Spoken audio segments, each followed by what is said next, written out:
Hey everyone, my name is Poisonblade and I hope all of you are doing well today. So for today's video, I'm going to be building a smithy and a tavern, which, considering it's Valhalla, is probably the first of 100 taverns. So with that being said, let's get straight into today's video.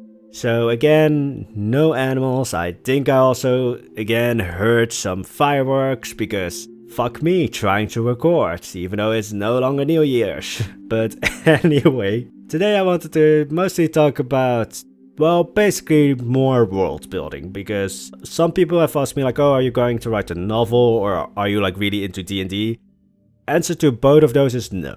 I just like world building for the sake of world building. Also, both of today's builds were built on stream, which was fun because a lot of the footage that I basically recorded I had to cut down because it was like 7 hours worth of footage and that would end up being a 40-minute video, and I rather don't like to exceed past 25. But also most of these were, or all of these two builds were built from reference, the same as I did with the last video where I tried to get the building as close as possible to the original reference, because both of these buildings can be summed up with the single word of chaotic.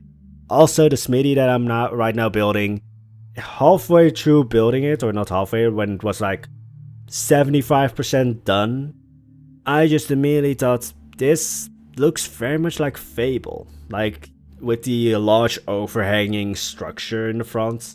As soon as I noticed that, Kane also said like, yeah, this looks very Fable-like. And now it's the Fable house. I want to build another house from Fable now. Although this house wasn't from Fable. Again, I just want to say this. If you guys think I am creative, the artist behind all of these, well, the reference images that I used, I don't know if I'm going to be able to put them on screen, because if I can't find the original artist behind the artwork or the reference, I rather not show the artwork, just because it kind of feels weird to me to not give credit to the original artist. Hope I will be able to find the original artist for both the tavern and the smithy, but if I can't, then I mean, I showed it in the streams. But yeah, also found out that you can make very easy coal with the new stone pieces from the aquatic pack, or the fake stone pieces, and using a technique that I learned in Plant Coaster to just have an orange, well, ground piece, like basically just an orange tinted whatever you want to have. I just used a basic shape one, and then have like orange light coming from below, and you have something that looks a little bit like lava, you know, like you would see in like a smelting thing like this. I think you call it a smelting thing, I don't know for sure. But anyway, today I wanted to mostly talk about the world that I have built, and yes, I have also written an entire history and economics and everything on a place that you're never going to see. Yeah, our favorite plague nation, Canterno. You call it entire history. Because, again, I just like world building for the sake of world building. I don't know if I will ever really do anything with it, but I just like to imagine all of these places and recently all of these different races, because at first when I thought of this fantasy world of mine, I really need to find a name for this world. But the first thing that I thought of was like, oh yeah, everybody's going to be human, because having more than just one race is complex, because then you have to have all these like different things, because like, how are humans going to interact with this race or that race, and how is that race going to interact with that race? Like, there's all these kinds of things. So for a long time, this fantasy world of mine was just like humans and maybe some monsters, but no different intelligent races. Although some monsters might be intelligent. But, or monsters and beasts and just things that you slay, basically, as like a hero or something.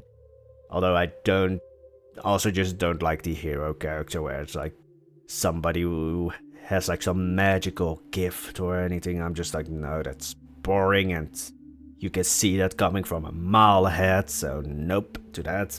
But anyway, so when it came to basically having new races in this world, The first one that I settled on was Dwarves.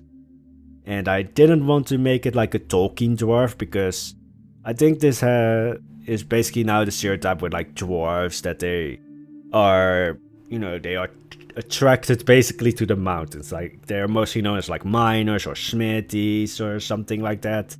I didn't want that.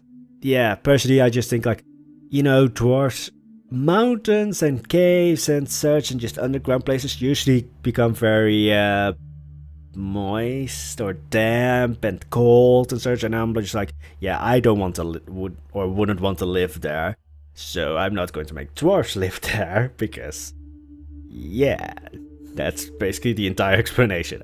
I wouldn't want to live there, so I'm not going to make others live there. But I just imagine I don't want to have like a race that has like a specific like inclination towards something. Maybe like if it's a cultural thing, but then, yeah, just, I don't like to fall into the stereotype of like, oh, dwarves, miners. And then I also envision, not centaurs. Like centaurs are actually kind of a difficult race to include, mostly because if you make them like an intelligent race which lives alongside like humans and dwarves, and the one that I was actually thinking of and which is going to be in this fantasy world, which are satyrs or fauns. But when it comes to centaurs, they're actually kind of difficult if you think about it, because dwarves and satyrs, they are kind of like the, they fit in the profile of a human in a way. Like dwarves might have smaller buildings actually, or satyrs will probably use basically the same buildings as humans. Centaurs would need to have a building completely adapted to them because they are half horse. Or I also just like the image of like a half zebra and then like a human part. Like that's in different regions, centaurs look differently. But yeah, you would need to basically make an entire building or adapt an entire building just to a specific race then, which might, yeah, that's going to be difficult if I want to reference that, because then, I would need to change stairs, I would need to change all these kinds of things, which of course can work. I mean, it could work because not every building is like perfect for everyone, although centaurs are a little bit more difficult just because of their size. But then I also have like giants in this world, but then the giants aren't really, well, they aren't like the ones that you would see in a city. In this fantasy world, giants aren't really city dwellers. They actually live just in remote regions and such. But yeah, then, well, satyrs are just a little bit easier because yes, you have the half animal thing, but they are just, or roughly the same size as a human. Although I do always envision a satyr as like a bank clerk, which might make them evil depending on how you look at banks, but I just, like, when you think of satyrs or fauns, the first thing that you think of is nature. And I just think, no, I just see him as a bank clerk. Like, just with like those tiny glasses, just going over all the numbers. And then occasionally like chewing on, I don't know, some kind of, not stick, but something. Now I just have the image of a satyr as a bank clerk chewing bubblegum. Yeah, my brain today is a little bit wonky, but I think that can be said for every video. But anyway, so yeah, canonically right now, beyond Drew, or just Drew, you're a dwarf in Valhalla. You own a brewery, and yes, that could fall into a stereotype of dwarves being like, that they like to drink, but then the same can be said for everyone in Valhalla. I think everybody in this fantasy world of mine likes to drink. Depending on where you are, it's like a different drink. Like in Canonical, sure, they will probably like wine more, but here in Valhalla, it's like ale, meat, and beer. Yeah, I don't think Valhalla is going to have that much interest in wine. But anyway, so when it comes to the smithy, just to quickly, take it back a little bit to the building. Yeah, it ended up being very Fable-like. I then looked up actually a building from Fable, and it was like, yeah, this is spot on. And now I would just want to build another building from Fable. Not that that first building was from Fable, it wasn't. It was, I think, actually from a tabletop game, like building that you would set down, or just from like a miniature world thing building. Which, yeah, I actually was into that for quite some time. I have like, with like those miniature railroad things. And then I discovered that I wasn't so much into playing with like a miniature train and such, which is the main feature of those things. I was more into building those buildings, like those tiny miniature buildings. And then when I realized that, I kind of stopped, because it was just like, yeah, I just like to build those things. As soon as I've built them, I want to build another thing. That's going to drain your wallet. I don't think anyone is surprised by me saying that I was into like miniature world building. Or, yeah, miniature building is I think how you would call it. Also, I'm very proud of these windows of the tavern. Just want to point it out, I was supposed, like from the reference, they were supposed to be round windows, but I mean, it's Valhalla. It's supposed to be a little bit more Norse Viking inspired, which usually doesn't mean round windows. And so as soon as I saw how this worked and that it was like pointy, I just wanted this. But anyway, so this tavern is named the Wooden Tankard, mostly because I made a sign of like a wooden tankard. The same, well, the blacksmith didn't really have a sign showing, oh, it's a blacksmith. Although I did off screen, or well, that ended up in the footage that I deleted, because it wouldn't really fit in here, I think. Yeah, I think I deleted it, but I'm not sure. Again, my brain is a little bit fried today. Yeah, here comes the thing. Whenever I see people like, oh, I want this gameplay, or this change in gameplay, I want this new animal and such. Yes, I agree with most of them that Planet Zoo needs more with like the gameplay and everything. But I'm also sitting here like, yeah, but I want skeletons. I want an anvil, I want swords, I want daggers, I want all of these clutter pieces, because I just want to build a fantasy world and not really a zoo. Like, somebody asked this actually on stream, of like, oh, is Valhalla going to be more zoo-like? No, definitely not. If you are here for like a realistic zoo kind of build, you're probably barking at the wrong door. So, just heads up. All of these things are not going to be really a zoo-like. I think, no, with all of the projects, Canonical, definitely not a zoo. With Valhalla, definitely not a zoo. Isla Pacifica, definitely not a zoo, and also somewhat of a forgotten project. But, yeah, with this build you can really see that, yeah, well, with the last two videos you can see that it's not really meant to be a zoo, because I'm building a town. For me, Planet Zoo is basically world builder or building simulator instead of, oh, let's build a zoo. But yeah, when it comes to like the Wooden Tankard, I just, yeah, building that sign was actually really fun, because I immediately knew like, oh, I need to use these pieces and this piece to make it look like a tankard. And I don't know about the literacy in this world. Like, I don't know if everybody is literate, probably not, because it is supposed to be like inspired by like 15th, 16th century, well, Europe and Arabia and such. Well, the easiest thing, even to this day, is to just have a sign with which you can identify without any words. I mean, I think everybody can really quickly identify it if I place like a yellow M. Or the yellow arches. I think everybody can recognize that sign. And back then, nowadays a lot of us are literate. Although sometimes when you look on Twitter, it's kind of like, that's doubtful. But a lot of us can read. Or, yeah, but in this fantasy world, maybe not everybody can read, so then a sign is more important, because then you know, oh, this is that kind of building. Which is actually why I really like that in Canonical I put a brothel next to an import house. Both with just text. So that, well, it's also right next to Taverns, so drunk people usually already don't really have the most reading knowledge, and then if that person in itself was already illiterate, I just like the idea of a drunk person walking into the importing house and thinking, oh, this isn't a brothel. Why are these people staring at me like looking up from their books? Maybe that's where a satyr lives. When it comes to like the signs, I mean, again, even to this day, it's really beneficial to have a sign that's recognizable even without words.